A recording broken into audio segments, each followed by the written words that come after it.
Conakry le 17 mars 2019. Mesdames, Messieurs, merci de votre attention et bienvenue dans cette édition dont voici le sommaire. C'est parti pour la 14e édition du sommet Inde-Afrique à New Delhi. Cette année, la Guinée est à l'honneur. Le Premier ministre chef du gouvernement vient de transmettre le message du chef de l'État, professeur Alpha Condé, ce dimanche. Plus de 30 milliards de francs guinéens investis dans la construction de 3 palais de justice. Cet appui de l'Union européenne concerne les préfectures de Kindia, Mamou et Kankan. Les travaux viennent d'être lancés à Kindia. Au sommaire encore, la destruction progressive de la mangrove préoccupe la Confédération africaine des organisations professionnelles de la pêche artisanale et une campagne de sensibilisation se tient à cet effet à l'intention des élus locaux. Mesdames et messieurs, bonsoir. La semaine qui s'achève aura été particulièrement chargée pour le président de la République. Professeur Alpha Condé a participé au salon de l'entrepreneuriat et a visité le chantier de l'hôpital de Donka. Son caractère humanitaire lui a conduit chez certains malades.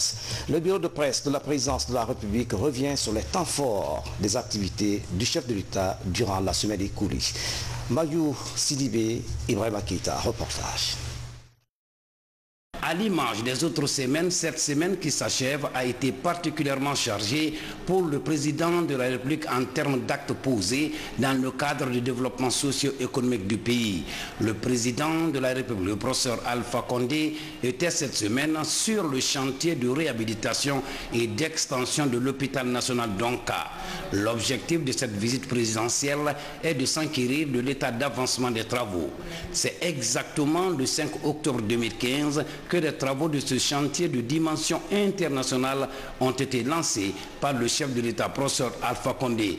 Et de nos jours, les travaux sont à 95% exécutés.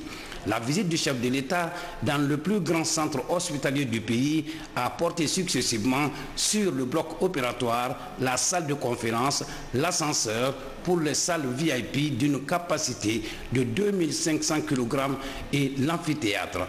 Partout où il s'est rendu, le président de la République, le professeur Alpha Condé, a demandé aux responsables de ce projet de motiver les entreprises pour l'exécution rapide des travaux. Durant cette semaine qui s'achève, le président de la République, le professeur Alpha Condé, a aussi présidé l'ouverture des travaux de la première édition du Salon des entrepreneurs de Guinée, dénommé SADEM. C'était le mardi dernier ici à Conakry.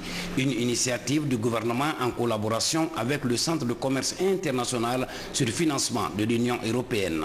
Il vise, entre autres, à promouvoir les opportunités d'investissement, la création d'une plateforme de partage d'expériences, le réseautage, la réflexion sur l'écosystème entrepreneurial guinéen. Dans cette logique, il s'agit de lutter contre le chômage, l'exode rural et l'immigration irrégulière en créant des activités génératrices de revenus par le biais de l'entrepreneuriat. Le président de la République, le professeur Alpha Condé, qui a salué l'organisation de ce salon, a rappelé que l'entrepreneuriat était pratiqué en Guinée dans des conditions inappropriées et qui n'était profitable qu'à quelques individus. Le président de la République, le professeur Alpha Condé, a offert un dîner aux jeunes entrepreneurs au Palais Sékou Touré. Des jeunes entrepreneurs qui ont pris part à la première édition du Salon des entrepreneurs de Guinée, tenu les 12, 13 et 14 mars. Au cours de ce dîner, le président de la République a rassuré de son soutien aux jeunes et aux femmes entrepreneurs dans leur activité. Très attaché à ses amitiés, le président de la République, le professeur Alpha Condé, s'est rendu cette semaine à la maison mortuaire de Hadja Fanta Djoubaté, militante du RPG Arc-en-Ciel. Décédée le lundi dernier des suites de maladie, cette combattante est née en 1958 à Bola, dans la préfecture de Beila. Après avoir remercié le chef de l'État pour le déplacement, la famille Djoubaté lui a vivement remercié pour les acquis apportés à la défunte. À Dixine-Port 1, le président de la République, le professeur Alpha Condé et sa suite se sont rendus dans la famille de feu El Hadj Karamba Diakité. Le défunt a été rappelé à Dieu le dimanche 10 mars dernier et enterré le même jour. Toujours dans le cadre social, il faut noter qu'avant Dixine, le chef de l'État s'est rendu à la clinique Pasteur pour voir l'état d'évolution de la santé de deux de ses compatriotes. Dans l'actualité encore, à l'étranger, ouverture ce dimanche à New Delhi, en Inde, de la 14e édition du sommet Inde-Afrique, une rencontre qui mobilise les dirigeants du continent sur la promotion du partenariat entre l'Inde et l'Afrique. La Guinée est sous les projecteurs. Le Premier ministre, Dr Ibrahima Kassori Fofana, a transmis le message du chef de l'État, professeur Alpha Condé, qui se réjouit de la place privilégiée accordée à l'Afrique par le gouvernement indien. De New Delhi, voici le reportage de notre envoyé spécial, Mohamed Amin Solano.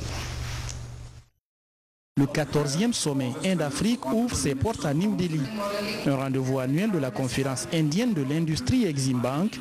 Objectif du gouvernement indien, conquérir des partenaires commerciaux du continent. Une grande première pour l'édition de cette année. La Guinée est le pays invité d'honneur. Plusieurs invités, dont le vice-président du Ghana, manifestent leur souhait de renforcer la coopération avec l'Inde, un pays qui connaît une forte croissance depuis les années 2000, pendant que l'émergence de l'Afrique fait d'elle un marché convoité. L'occasion pour le représentant du chef de l'État de vendre la destination Guinée. Pour ce qui concerne spécifiquement la Guinée, mon pays, cette dimension du partenariat avec l'Inde nous intéresse particulièrement. Aujourd'hui, moins d'un tiers des Guinéens ont accès régulier à l'électricité, en dépit des efforts considérables que nous concentrons à ce secteur. Depuis 2010, en effet, ce sont plus de 3 milliards de dollars américains qui ont été investis dans l'augmentation des capacités énergétiques de notre pays. Cet investissement devrait permettre de passer d'une production de 675 MW avant 2010 à plus de 1000 MW en 2020. Le programme énergétique du président de la République, le professeur Alpha Condé, qui est par ailleurs président de l'Initiative africaine des énergies renouvelables, est d'accélérer l'augmentation des capacités par le biais d'un mix énergétique induisant l'énergie solaire. La Guinée est disposée à coopérer avec l'Inde qui a des atouts considérables.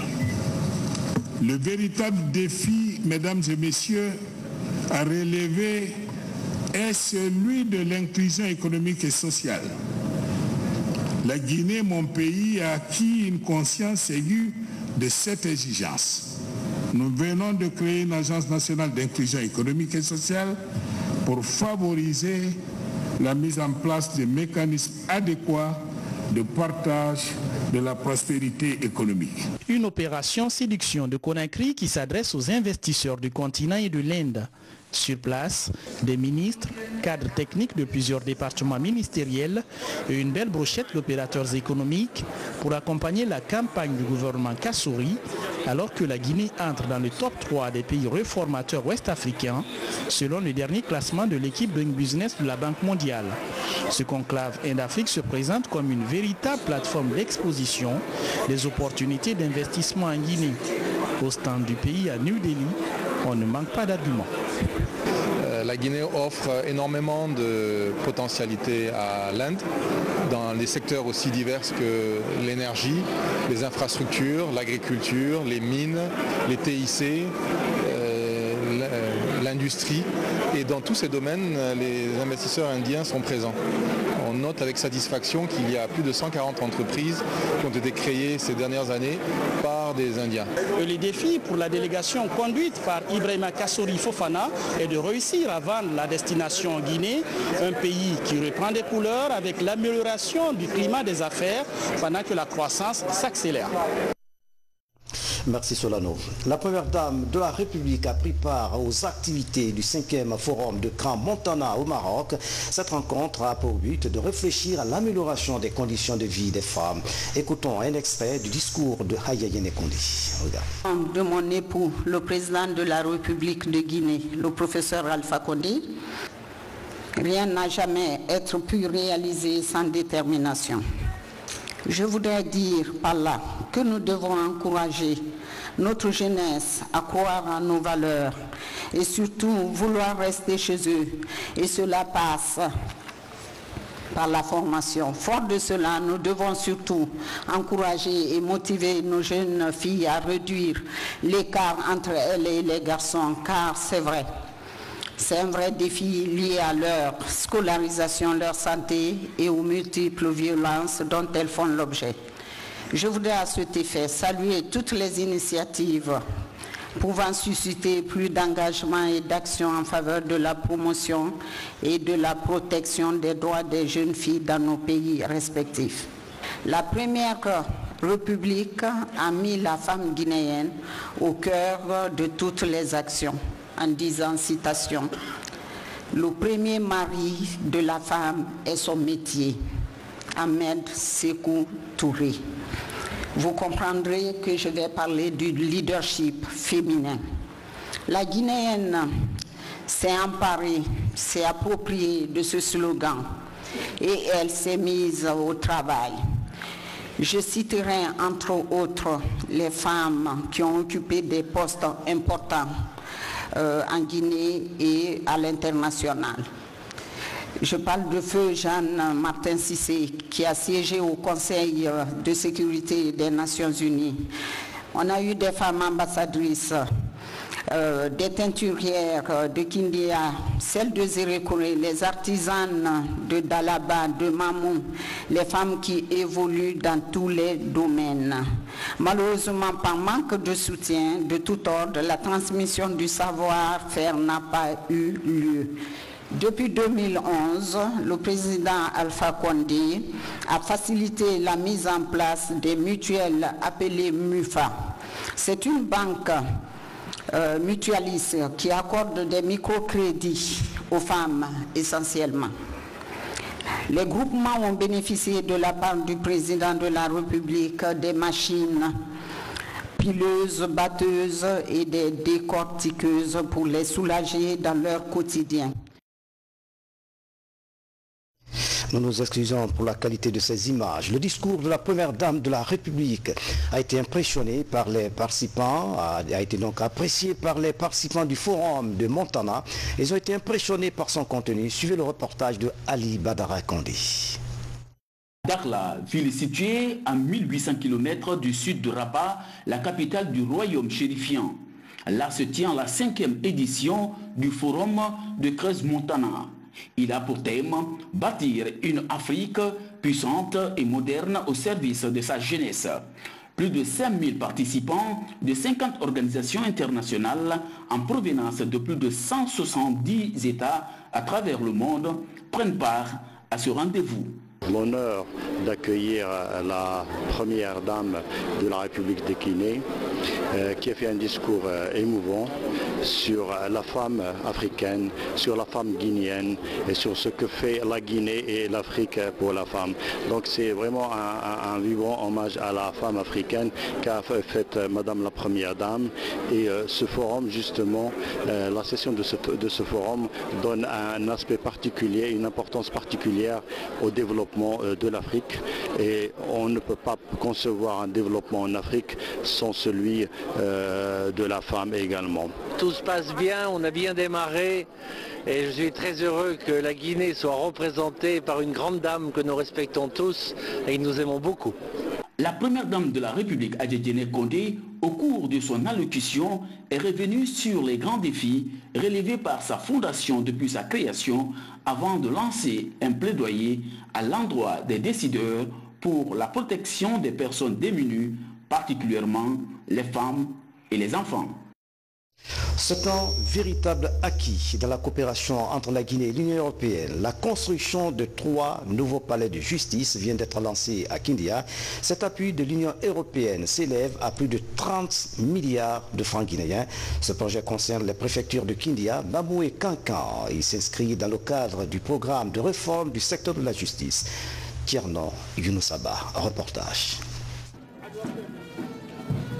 C'est un pas de géant dans la coopération judiciaire entre la Guinée et l'Union européenne 4 années après la mise en place du programme d'appui à la réforme du secteur de la justice, l'institution accompagne la construction de 3 nouveaux palais de justice dans les préfectures de Kindia, Mamou et Kanka.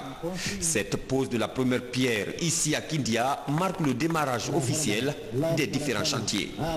Aujourd'hui, c'est un jour important parce que la pose de la première pierre, ça veut dire qu'on commence à concrétiser un projet qui était cherché et voulu pour les deux parties, pour le gouvernement de la Guinée et par l'Union européenne, c'est-à-dire la construction à Kindia, demain ça sera à Mamou et peut-être à un autre moment à Kankan, d'un tribunal de première instance qui vient consolider la présence de l'appareil de justice dans cette ville.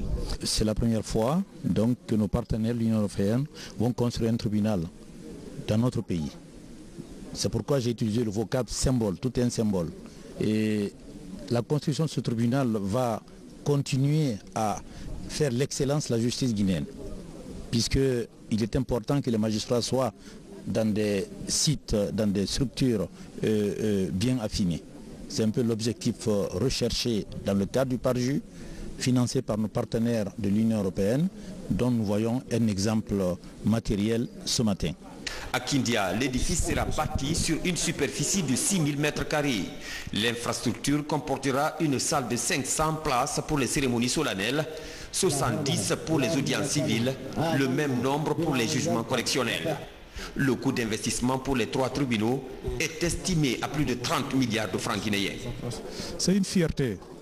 C'est un honneur pour nous, vraiment, en tant que procureur de Kindia, au nom de tout le personnel de Kindia, vraiment, d'assister à cette cérémonie. Et c'est l'occasion pour nous, vraiment, de remercier son Excellence, le Président de la République, qui, je le rappelle, vraiment est l'artisan de cette réforme. Et nous nous engageons vraiment à ce que cette justice, ce palais de justice qui sera construit et livré bientôt, vraiment puisse répondre aux besoins spécifiques de la population de Kindia. Pour une durée de 10 mois, la construction du tribunal de première instance de Kindia est confiée à une entreprise locale.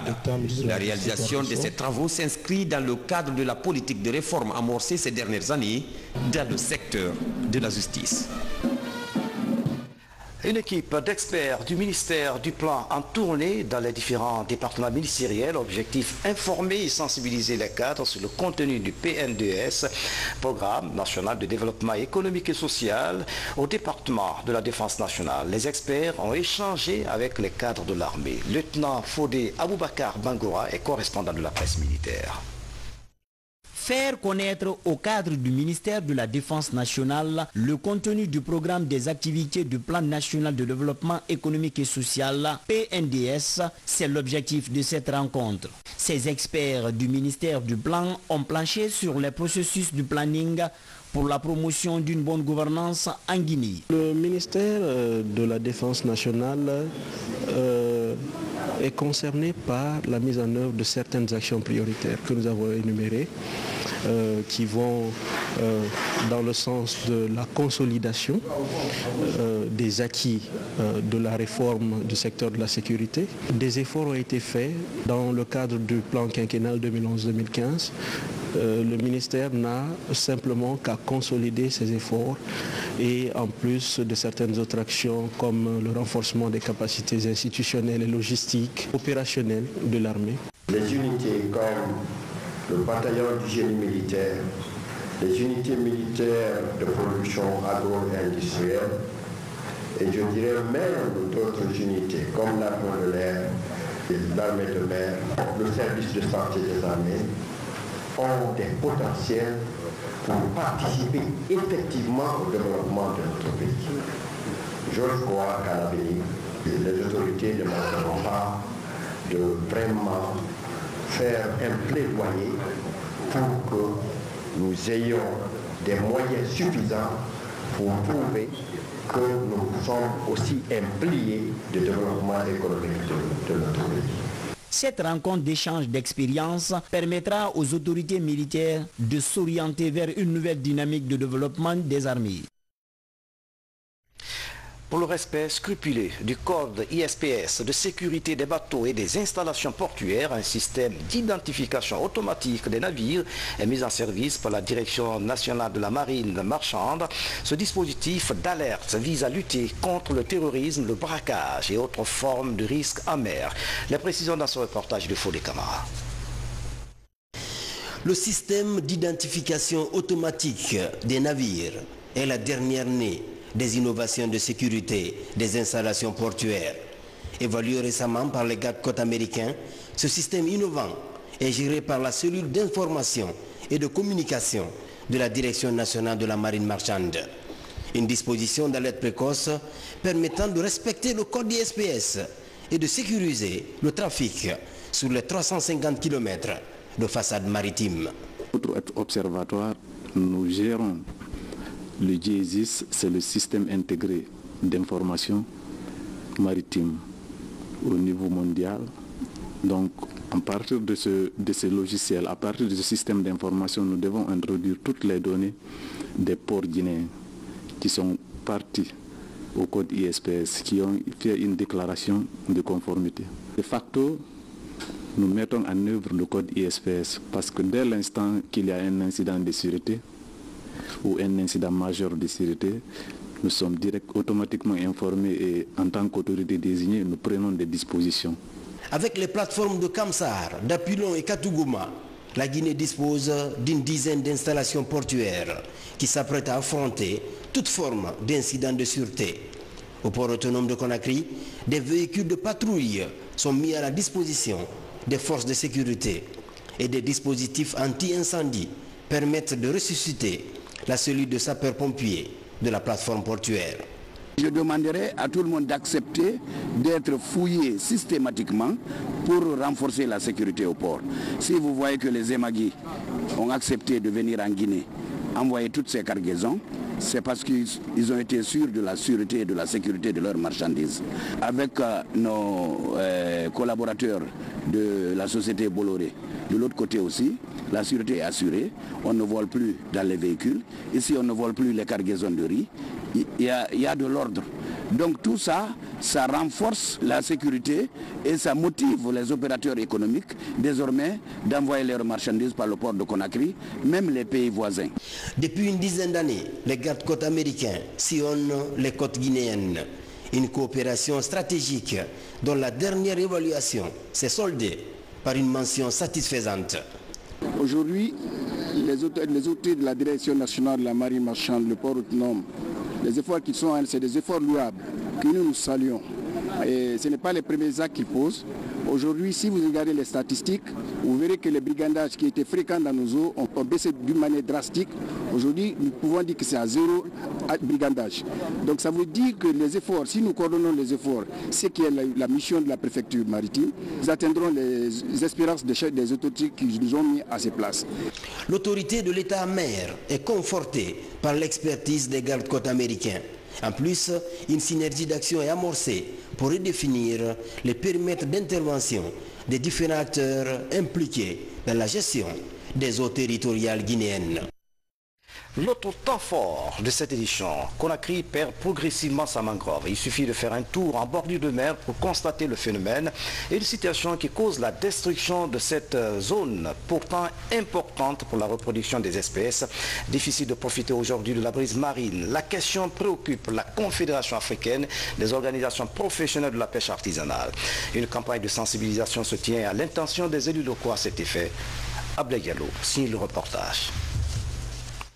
Dans la sous-région ouest-africaine, la Guinée a le plus grand réservoir de mangroves. Plus de 250 000 hectares selon les experts. La réserve est fortement menacée par l'action humaine. Pour les écologistes, la mangrove est l'un des milieux les plus riches de la planète à cause de ses nutriments minéraux et organiques. Plus de 100 espèces animales vivent dans cette zone. Si nous ne défendons pas notre mangrove, si nous détruisons notre mangrove, la chance que le pays a pour la production halieutique, pour la reproduction des espèces aquatiques qui sont là, pour les grandes zones de nourriture des espèces aquatiques qui sont là. Si nous les détruisons, la chance en ce moment que la Guinée a va complètement partir et nous serons comme dans les autres pays là où il n'y a pas de poissons. Donc si nous détruisons pour aller faire des villas, pour aller faire du goudron, aller faire de je ne sais quoi, ce ne sont pas dans ces villas que les poissons vont se reproduire. Ce ne sont pas sur ce goudron que les poissons vont se reproduire. Ce n'est pas sur la route là que les poissons vont se reproduire. À Yimbaya, dans la commune de Matoto, des hectares de mangroves sont repoussés par des habitations. Les palétuviers se retrouvent au milieu de certaines concessions. Donc c'est extrêmement grave de détruire de la mangrove pour construire des maisons. Ça, nous, ce qu'on peut faire, c'est d'appuyer et de féliciter le président, le professeur Alpha Condé, d'avoir pris l'initiative de détruire et de démolir ces maisons. Parce que c'est ce qui construit ici, ce n'est pas les pauvres, ce n'est pas les communautés côtières, ce n'est pas les pêcheurs, c'est des gens riches qui ont construit. Le problématique, comment ils ont fait pour construire, qui les a donné l'autorisation de construire et de détruire des mangroves. C'est ça que les gens doivent se poser. Tout à l'heure, on a vu les crabes, les petits poissons juvéniles, ils sont tous coincés parce qu'on a créé par-ci, par-là, ils ne peuvent plus se reproduire. C'est extrêmement grave. En attendant que d'autres pistes de solutions ne soient explorées pour mettre fin à cette agression, les acteurs de la pêche artisanale se mettent à sensibiliser les élus locaux, les femmes et les responsables des débarcadères sur la pertinence de la préservation de la mangrove. Un dossier à suivre. À Matoto, l'heure est à la concrétisation de nouvelles stratégies de gestion des déchets.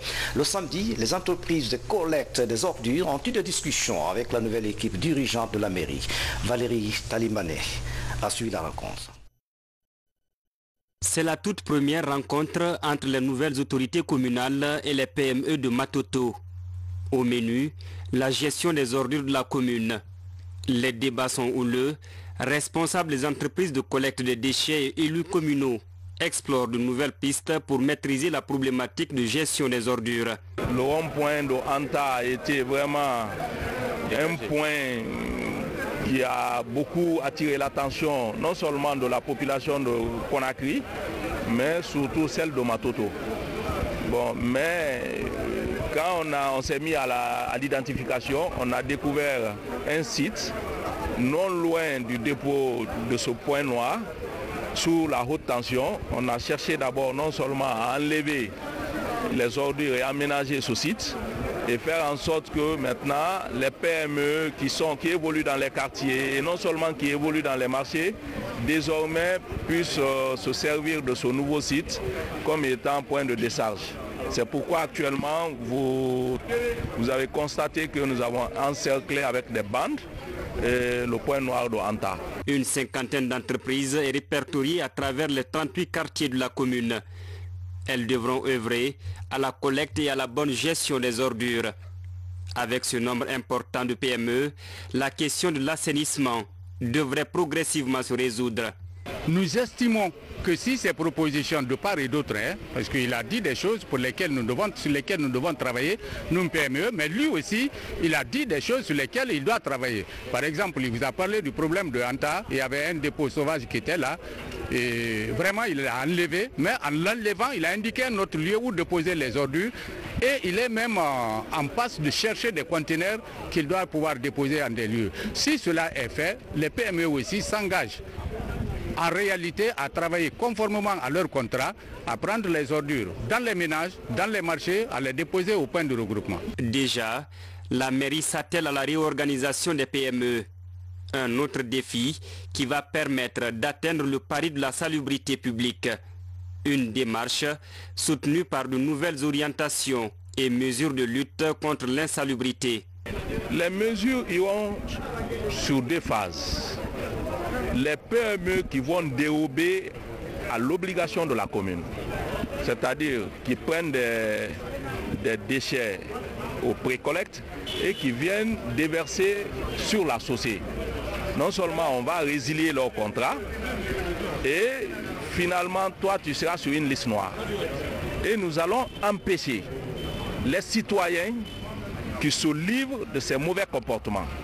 Et je vais dans les prochains jours tenir une grande rencontre avec les services de sécurité, avec tous les chefs quartiers, les chefs secteurs, pour que cette disposition soit dans l'esprit de tout le monde avec une amende que nous allons infliger à tout fauteur de troubles. Sur le terrain, l'heure est à l'application du programme.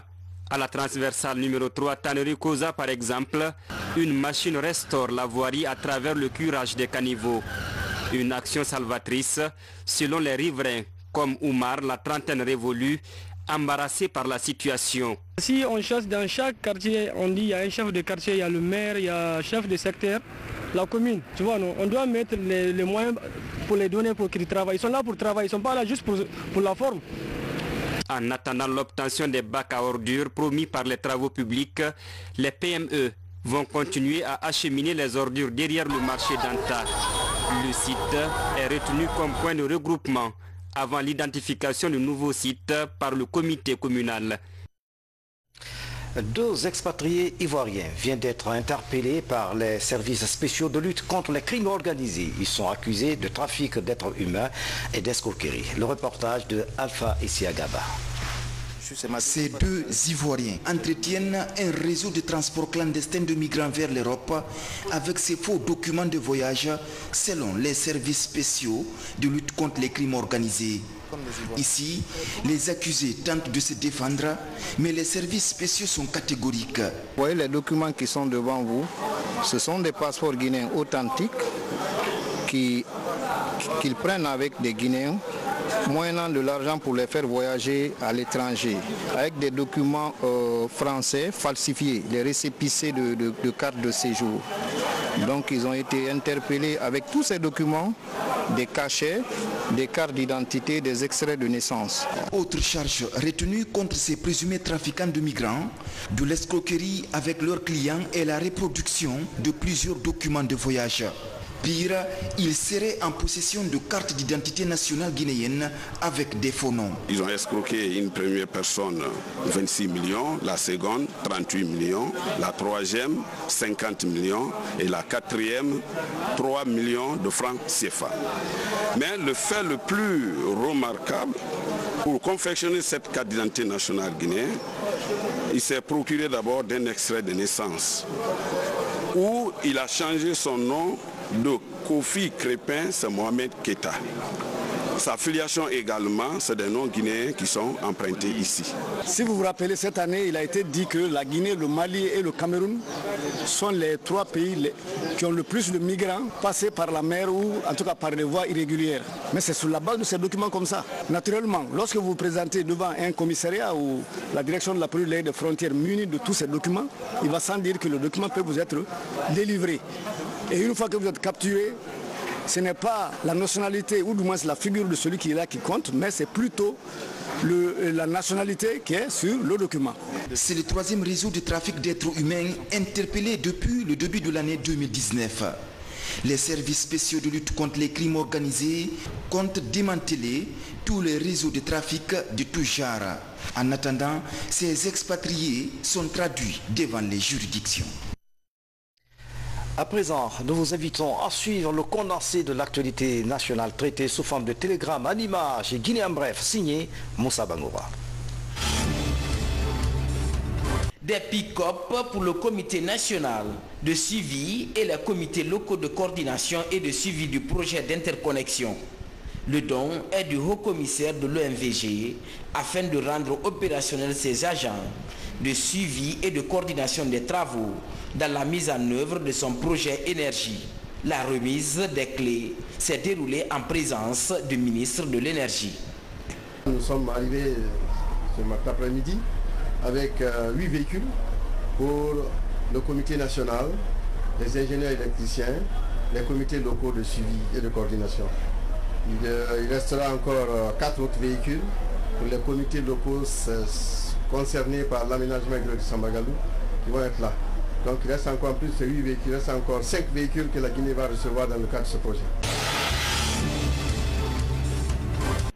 Après l'inauguration du centre d'accueil de Mandiana, les populations de cette préfecture ne cessent de manifester leur joie à l'endroit du chef de l'État et son gouvernement pour ce projet réalisé dans leur localité. Un projet qui a coûté 9 milliards de francs guinéens dans le cadre des festivités de la fête tournante de l'indépendance du pays. Toutes les sages de Mandiana remercient le président de la République d'avoir construit ce centre aujourd'hui. Et nous allons prendre soin de ces bijoux. Vu l'éminent travail que le président a fait pour la préfecture de Mandiana, pour cela qu'on a jugé utile pour envoyer Sekwa Bamino pour l'inauguration de ce centre construit par le chef de l'État. Et je remercie le président de la République d'avoir pensé à la préfecture de Mandiana. Mise en place à Farana de la fédération régionale des différentes filières que compose le secteur de l'élevage. Il s'agit de la filière bétail-viande, filière avicole, filière lait et filière apiculture. Le bureau est composé de 11 membres dont un président. Le mandat est de 3 ans renouvelable. Son rôle est de servir d'interface entre les différentes filières et le département en charge de l'élevage. On doit se donner la main pour travailler, parce qu'on ne peut pas te faire élire pour que tu restes à la maison sans travailler. Donc on doit travailler main en main, sans démagogie. Donc vraiment, quiconque doit être dans ça, il doit travailler. Un forage pour la population de Barenfori dans la préfecture de Kindia. Le geste est de l'érudit Abdulwakil Keïta. Un ouf de soulagement pour ces populations. L'eau, une denrée vitale, se faisait rare dans cette localité. En plus de l'eau potable, le donateur promet d'équiper la mosquée du village d'un appareil de sonorisation pour de nombreux fidèles musulmans.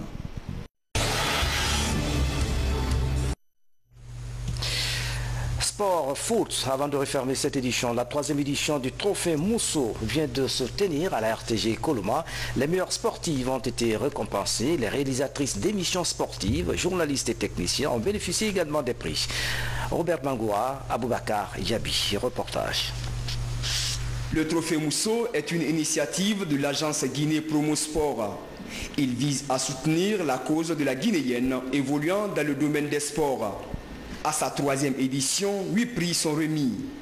Il s'agit entre autres des prix de meilleure footballeuse, handballeuse et de meilleure journaliste sportive. Chaque année, nous organisons le Trophée Mousso. C'est un trophée qui crée une émulation entre les filles dans le sport et surtout convaincre les anciennes sportives à se reconvertir en dirigeantes ou bien en techniciennes comme arbitre, juge de touche ou bien entraîneur. Donc on a besoin de ces femmes-là pour venir encadrer les filles dans le sport. Les lauréates célèbrent leur exploit. Parmi elles, Rachel Tedouno, journaliste sportive, reporter d'images à la RTG Coloma. Grâce à son dynamisme et sa constance dans les stades, Rachel remporte le trophée de la meilleure journaliste sportive de l'année 2018 en restant derrière sa caméra. Je suis sans mots cette nuit-là, mais comme j'ai eu aujourd'hui ces prix-là, c'est une fierté pour moi. C'est une fierté pour la RTG, c'est une fierté pour tous mes amis, mes encadrés, tous ceux qui m'encadrent dans la RTG. Pour moi, la formation en journalisme n'a pas été maîtrisée d'abord. Je cherche toujours à me former en journalisme pour que je sois une journaliste professionnelle. Ce rendez-vous sportif accompagne la célébration du mois de la femme. Le football, ça a été une passion pour moi depuis toute petite. Parce que j'ai eu la chance de voir ma grande soeur jouer dans ce sport et qui au fil du temps a été un choix et une décision pour moi afin de pratiquer le football et d'espérer d'avoir un avenir radieux dans ce sport.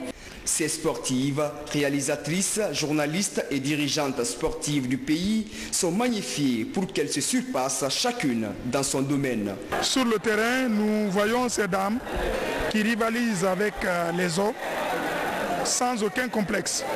Vous avez vu aujourd'hui la fête a été belle et j'ai un grand espoir que l'année prochaine la fête sera beaucoup plus belle encore. Donc nous les félicitons et nous les encourageons.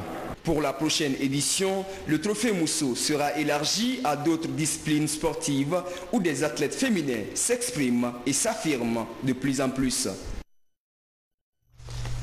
Voilà, mesdames et messieurs, c'est la fin de cette édition. À tous, merci de nous avoir suivis. Excellente soirée, où que vous soyez dans le monde. À bientôt.